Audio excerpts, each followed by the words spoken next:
So hi everyone, we are back again and we'll be continuing with Dr. Cheng's session. We're so sorry that we have to omit the break time and due to time constraints, so we'll proceed to our next speaker. I hope that all of you can see my screen. So next I have Dr. Cheng. Dr. Cheng will be joining us here today for his session with the topic loneliness and social isolation during COVID-19. Dr. Cheng has, like many of you, experienced lockdown of the city that he works in during the COVID-19 pandemic. He is a vascular surgeon in Cairns, Australia, and COVID-19 postponed his plans to race in a world aquathlon in swimming and running championships. He would like to share this topic of loneliness and social isolation during the pandemic and how we can reduce its effects. And now I'll pass to Dr. Devi. Dr. Devi, would you like to add on for Dr. Cheng? Yeah, Dr. Cheng finally back. Okay, so he's an amazing athlete and not just a vascular surgeon. And there is something very, very interesting about Dr. Cheng is that he's amazing person. Why I say that? Because do you know that he actually managed to get the European Vascular Conference from Europe to be held in Cairns, Australia. I think this is like super cool. This is something that I think we all need to learn from Dr. Cheng and how we can actually manage to do things that seemingly impossible. Hi, Dr. Cheng. Thank you so much for coming here. Yes, Dr. Cheng, so you can share your screen. And just a little reminder, the first bell ringing would indicate 5 minutes left, and the second one would be 1 minute left, and the third one would be end of session. Yes. Thank you. Thank you so much. So thank you very much, Debbie, for the introduction, and thank you very much once again for the opportunity to speak. My name is Dr. Cheng. I'm from Cairns, Australia.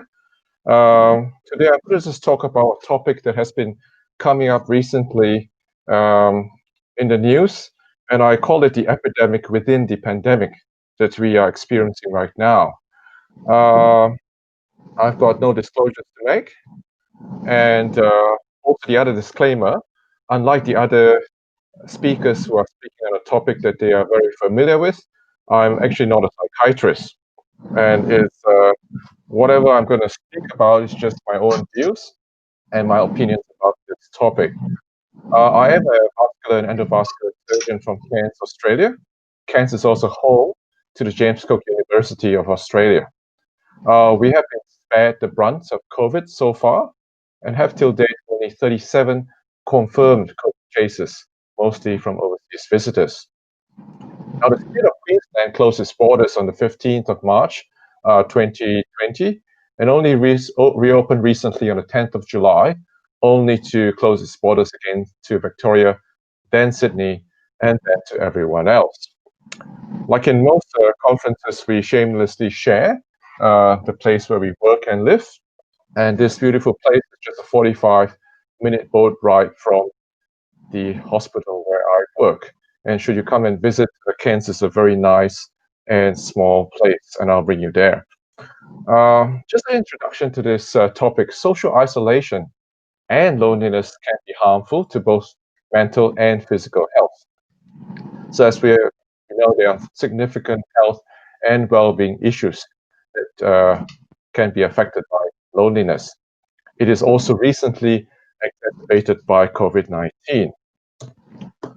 So what is loneliness? So loneliness can be defined as a very subjective state. It is a subjective state of feeling that you are not being connected enough, feeling that you are not being given enough attention, and the person who is lonely can be married. The person who is lonely can have a lot of people surrounding them, but they're still having a subjective state. They're just not getting enough attention. They're just not getting enough people listening to them. So here we are talking about the quality of the relationships and the interaction that you're having. So how many people are actually lonely? If we look at Australian statistics, about 10% of people will report that they are lacking social support.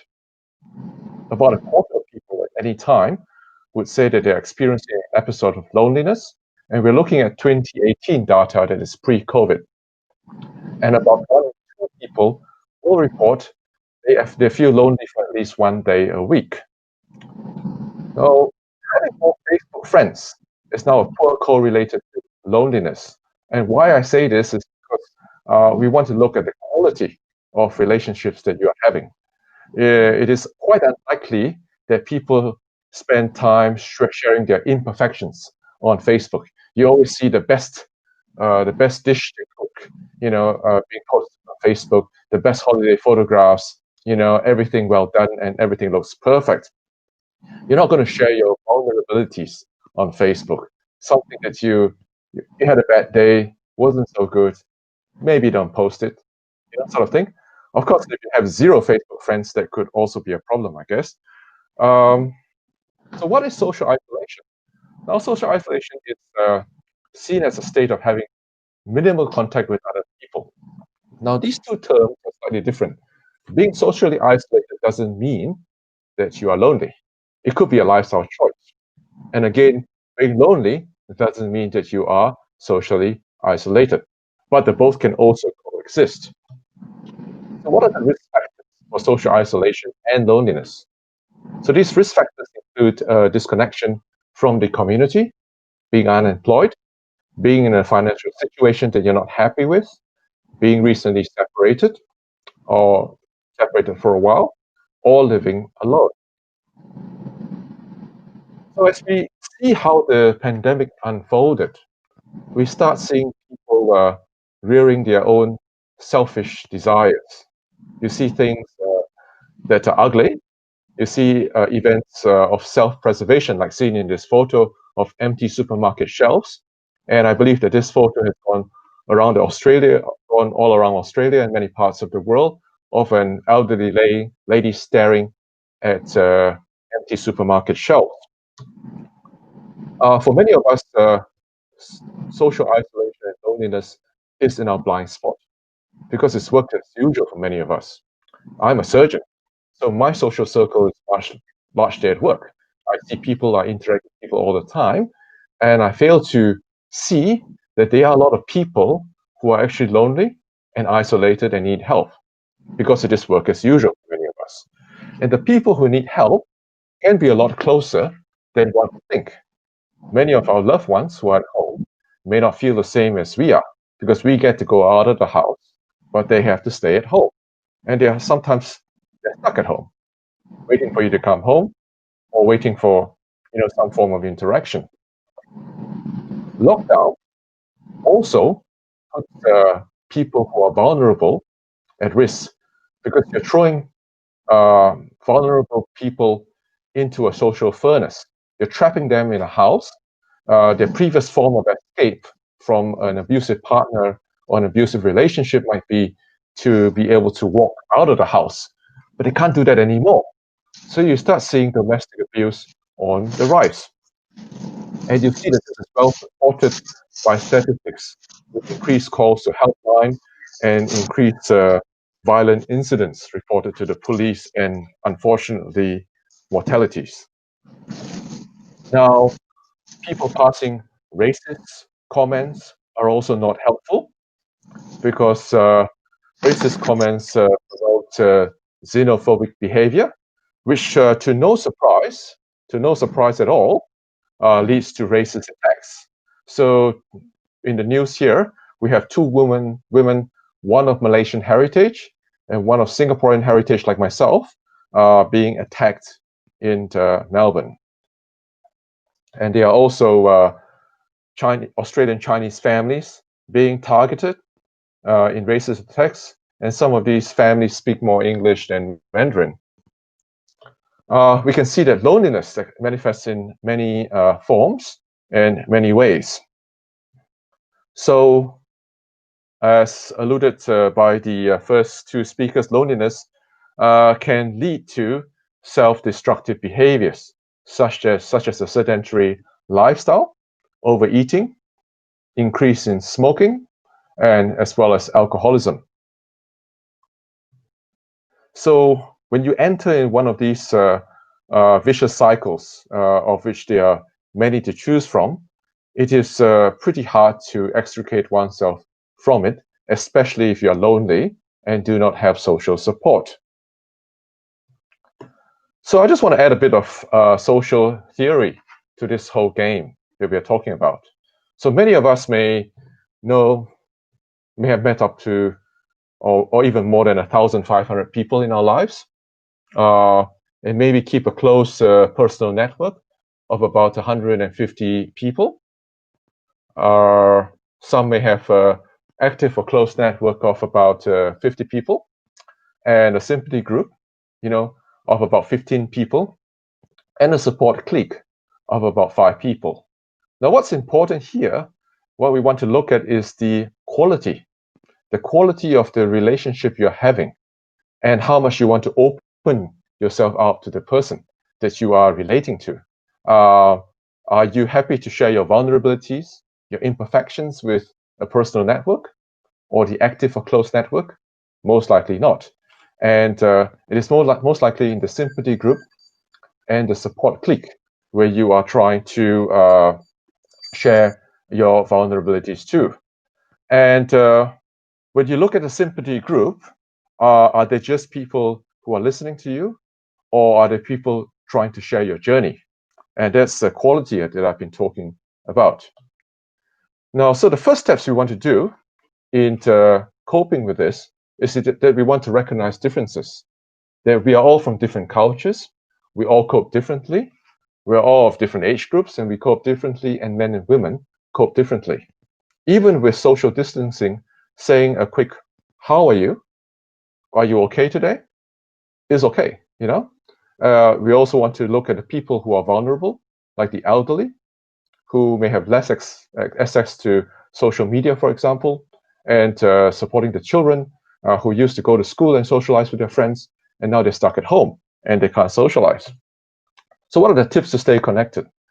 You want to strengthen the current quality of your current network of friends. You may want to make a small effort to greet people when outdoors. When having video chats, avoid having distractions because you want to enhance the quality of it. And you also want to keep in touch with text messages and social media. So the keyword here is quality. And you also want to look for online hobby groups, as what Dr. Howard Lee spoke about earlier, to look for Twitter interest groups that you want to join and find people who are like-minded. So no presentation in medicine is complete without cases. So when we look at cases, for example, my surgical patient will come to me with different baggages. So some might have lost their jobs, some are simply too frightened to come to the clinic or for surgery during the COVID-19 period. One came for surgery with the 3 children for a minor procedure, and she said, "Well, I don't know where to put my kids because they're not in school and I have to do this 2-hour procedure. Can I just bring them along?" They may not have support persons to bring them to surgery, and likewise, nobody could look after them post-surgery. They may have just come out from a community or a social furnace. One of my patients had to relocate after a procedure from a violent son with an uncontrolled drinking habit. So this list is by no means exhaustive, and if you keep your eyes open, you will observe similar examples in your area of work and your subspecialty. Your colleagues will have different baggages, and what happens when you put a lot of stressed people together? The workplace may become a social furnace, and this workplace includes the nursing, allied health, and support staff. So I just want to share with you just some further strategies to cope with this. You want to recognize that anxiety and depression can come with loneliness and will need professional help. You want to be aware of learned helplessness, whereby people get used to the situation and do not want to dig themselves out of it. The common story is the story of the Indian elephant that was tied to a tight rope when it was a baby. And the elephant pulled and pulled and pulled against the rope and couldn't break itself from the rope. So when it comes over time, the elephant has just resigned itself to the fate that it can't break free. Even though over the years, the elephant grows bigger and bigger, the elephant remains tied to the rope and has learned that I can't break free from the rope. So you want to learn to take back control within safe limits. As the restrictions are eased, you want to use opportunities to reconnect. You want to spend time with other people and do not take them for granted. You want to treasure it. Enjoying thinking about the good old times, like what we're doing right now, is always a good thing. Engage in learning and new hobbies. essentially keep busy, also get enough rest, and establish a routine in your life and vary the routine. So essentially get yourself into a virtuous cycle. And the concluding remarks I have for this presentation is that social isolation and loneliness links to poor mental and physical health. You want to start using non-traditional ways to keep in touch with people. And there are many creative ways to deal with loneliness and add variety to your daily routine. So I want to thank you very much once again for this opportunity to speak. And I just want to put a few photographs of the good old AMSA times here, just for everyone to see. So I was a good mate of June Parker, who spoke earlier. I actually never watched him sing in person. I watched him dance. I danced together with June Parker. And this dancing half naked on the stage has always been a hit in the AMSA conferences. We ran out of red underwear that year, and one of these guys decided to go in his own underwear, and that was actually very well received as well. There are a lot of Nepalese here. I wonder if you know this distinguished gentleman over here, Dr. Siddhartha Yadav, who is now a hematologist in the Mayo Clinic in the US, and he recently won many awards as well. And here is Dr. Iwanaga as well. So thank you very much. Thank you so much, Dr. Cheng, for the amazing session. So, should I stop session? Yes, you may, Dr. Cheng. So, thank you. Can we answer one question, Dr. Cheng? Oh, please. Yeah, so we have one question from Pratana from AMSA, Nepal. Many times we are taught to go towards the storm. So one coping mechanism could be to try to be defensive and trying to fight while facing a stressful situation. Is it a good thing to do? What is your take on that? So my opinion on that is that we all pull up fences to hide our inadequacies, but it's just a matter of finding people that you are comfortable with to sometimes share what you are carrying, because each of us carry different burdens. We walk with different loads, and there's no right or wrong answer in this, because you might not be comfortable with sharing vulnerabilities perhaps to someone junior to yourself or someone who is working for yourself. But everyone needs to find a quality relationship with somebody whom you can share on equal terms with and who is happy to listen to you. And quality is the key here. Okay. Thank you. Okay, thank you, Dr. Cheng. So because of the time, Dr. Cheng, I think your session is over. So thank you. Attendees, if you have any more questions, they can contact you, Dr. Cheng. Absolutely. Okay, Please. great. Thank you so much, Dr. Cheng. Have a good night. Bye-bye. Yeah, bye. That's amazing. Thank you so much, Cheng. Super. Thank you. Thank you, Dr. Cheng. Thank you, Dr. Cheng.